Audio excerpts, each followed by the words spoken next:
নতুন সিলেবাস অনুযায়ী ক্লাস 12 চতুর্থ সেমিস্টার বিষয় বাংলার প্রার্থনা কবিতাটির গুরুত্বপূর্ণ প্রশ্নসহ আলোচনা করার জন্য তোমরা অনুরোধ করেছিলে, তাই তোমাদের জন্য এই ভিডিওটি আপলোড করলাম।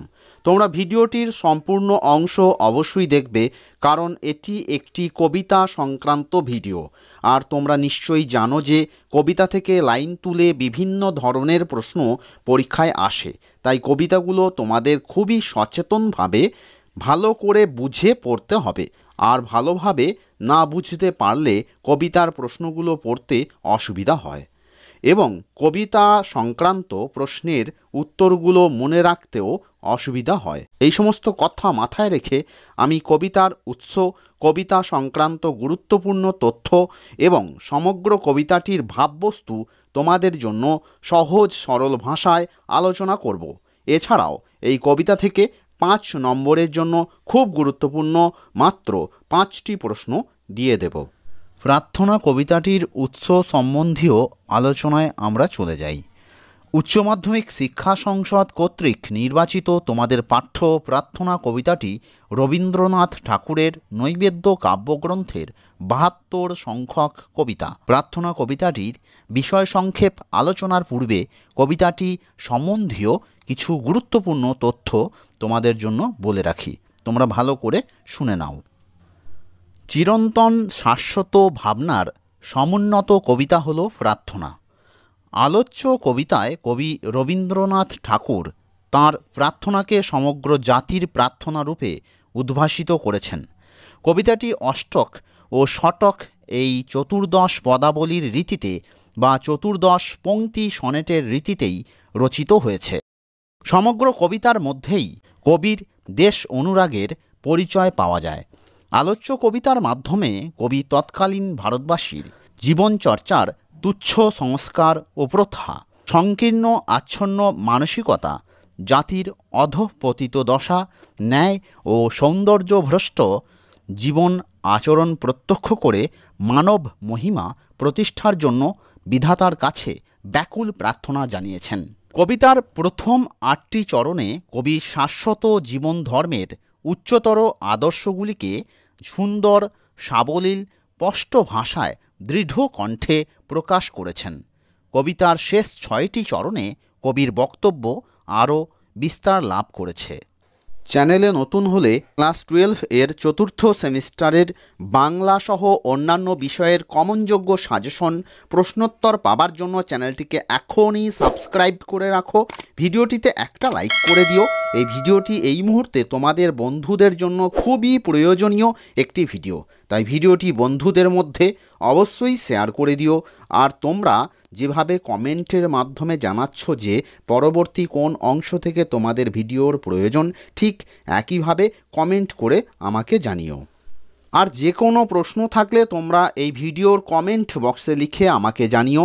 ক্লাস 12 এর চতুর্থ সেমিস্টারের সিলেবাস, গুরুত্বপূর্ণ প্রশ্নসহ আলোচনার ভিডিওগুলো পাবার জন্য আমার চ্যানেলে গিয়ে প্লেলিস্ট অপশন থেকে class 12 new syllabus 4th semester এই ফোল্ডারের ভিডিওগুলো অবশ্যই দেখে নিও।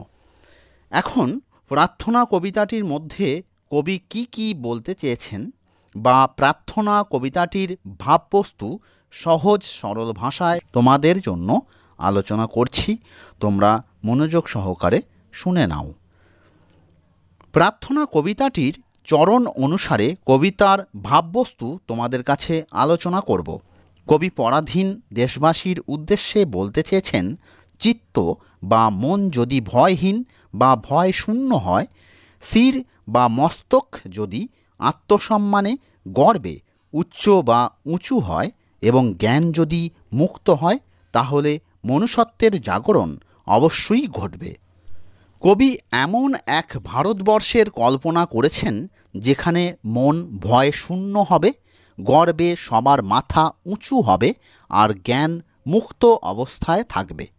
কিন্তু তৎকালীন ভারতবর্ষে দেশবাসীর চিত্তের দৈন্যদশা, ভীত মন, অজ্ঞানতার প্রকাশ, জীবনচর্চার তুচ্ছ সংস্কার প্রথা, জাতির অধঃপতিত দশা, অন্যায় অসত্যের বিরুদ্ধে সংগ্রামে ভীরুতা অনুভব করে কবির আশাভঙ্গ হয়েছে। কবি মনে করেন মানুষের মন যদি নির্ভীক হয়, আত্মসম্মান যদি দৃঢ় হয়, আর জ্ঞান যদি কল্যাণমুখী হয়, তাহলে সাম্রাজ্যবাদী শক্তির সঙ্গে লড়াই করা সম্ভব।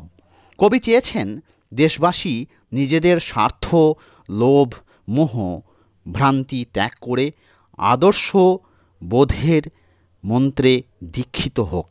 তিনি এমন এক ভারতবর্ষের প্রার্থনা করেছেন যে ভারতবর্ষের মানুষ আত্মিক বলে বলীয়ান হোক, সূর্যের মতো দীপ্ত হোক।